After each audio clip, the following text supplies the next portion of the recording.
ஆதியாகமம் 11ஆம் அதிகாரம். பூமி எங்கும் ஒரே பாஷையும் ஒரே விதமான பேச்சும் இருந்தது.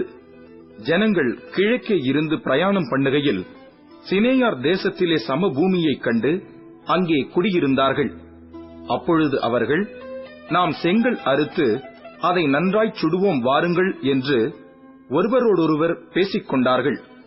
கல்லுக்கு பதிலாக செங்கலும் சாந்துக்கு பதிலாக நிலக்கீலும் அவர்களுக்கு இருந்தது. பின்னும் அவர்கள், நாம் பூமியின் மீதெங்கும் சிதறிப்போகாதபடிக்கு நமக்கு ஒரு நகரத்தையும் வானத்தை அளாவும் சிகரமுள்ள ஒரு கோபுரத்தையும் கட்டி நமக்கு பேர் உண்டாக பண்ணுவோம் வாருங்கள் என்று சொல்லிக் கொண்டார்கள். மனுபுத்திரர் கட்டுகிற நகரத்தையும் கோபுரத்தையும் பார்க்கிறதற்கு கர்த்தர் இறங்கினார். அப்பொழுது கர்த்தர், இதோ ஜனங்கள் ஒரே கூட்டமாய் இருக்கிறார்கள், அவர்கள் அனைவருக்கும் ஒரே பாஷையும் இருக்கிறது. அவர்கள் இதைச் செய்யத் தொடங்கினார்கள். இப்பொழுதும் தாங்கள் செய்ய நினைத்தது ஒன்றும் தடைபட மாட்டாது என்று இருக்கிறார்கள். நாம் இறங்கிப் போய் ஒருவர் பேசுவதை மற்றொருவர் அறியாதபடிக்கு அங்கே அவர்கள் பாஷையை தாறுமாறாக்குவோம் என்றார். அப்படியே கர்த்தர் அவர்களை அவ்விடத்திலிருந்து பூமியின் மீதெங்கும் சிதறிப்போக பண்ணினார். அப்பொழுது நகரம் கட்டுகிறதை விட்டுவிட்டார்கள். பூமி எங்கும் வழங்கின பாஷையை கர்த்தர் அவ்விடத்திலே தாறுமாறாக்கினபடியால் அதன் பேர் பாபேல் எனப்பட்டது. கர்த்தர் அவர்களை அவ்விடத்திலிருந்து பூமியின் மீதெங்கும் சிதறிப்போக பண்ணினார். சேமுடைய வம்ச வரலாறு. ஜலப்பிரளயம் உண்டாய் 2 வருஷத்திற்கு பின்பு சேம் 100 வயதான போது அர்பக்சாத்தை பெற்றான். சேம் அர்பக்சாத்தை பெற்ற பின் 500 வருஷம் உயிரோடு இருந்து குமாரரையும் குமாரத்திகளையும் பெற்றான். அர்பக்சாத் 35 வயதான போது சாலாவை பெற்றான். சாலாவை பெற்ற பின் அர்பக்சாத் 403 வருஷம் உயிரோடு இருந்து குமாரரையும் குமாரத்திகளையும் பெற்றான். சாலா 30 வயதான போது ஏபேரை பெற்றான். ஏபேரை பெற்ற பின் சாலா 403 வருஷம் உயிரோடு இருந்து குமாரரையும் குமாரத்திகளையும் பெற்றான். ஏபேர் 34 வயதான போது பேலேகை பெற்றான்.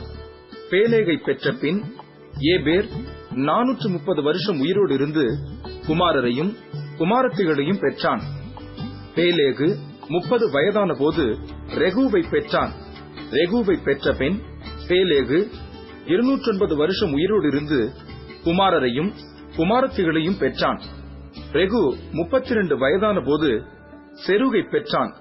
செருகை பெற்ற பின் ரெகு 207 வருஷம் உயிரோடு இருந்து குமாரரையும் குமாரத்திகளையும் பெற்றான். செருகு 30 வயதான போது நாகோரை பெற்றான். நாகோரை பெற்ற பின் செருகு 200 வருஷம் உயிரோடு இருந்து குமாரரையும் குமாரத்திகளையும் பெற்றான். நாகோர் 29 வயதான போது தேராகை பெற்றான். தேராகை பெற்ற பின் நாகோர் 119 வருஷம் உயிரோடு இருந்து குமாரரையும் குமாரத்திகளையும் பெற்றான். தேராகு 70 வயதான போது ஆபிராம், நாகோர், ஆரான் என்பவர்களை பெற்றான். தேராகுடைய வம்ச வரலாறு. தேராகு ஆபிராம், நாகோர், ஆரான் என்பவர்களை பெற்றான்.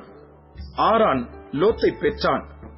ஆரான் தன் ஜென்ம பூமியாகிய ஊர் என்கிற கல்தையர் தேசத்து பட்டணத்திலே தன் தகப்பனாகிய தேராகு மரிக்கு முன்னே மரித்தான். ஆபிராமும் நாகோரும் தங்களுக்கு பெண் கொண்டார்கள். ஆபிராமுடைய மனைவிக்கு சாராய் என்று பேர். நாகோருடைய மனைவிக்கு மில்காள் என்று பேர். இவள் ஆரானுடைய குமாரத்தி. அந்த ஆரான் மில்காளுக்கும் இஸ்காளுக்கும் தகப்பன். சாராய்க்கு பிள்ளை இல்லை, மலடியாயிருந்தாள்.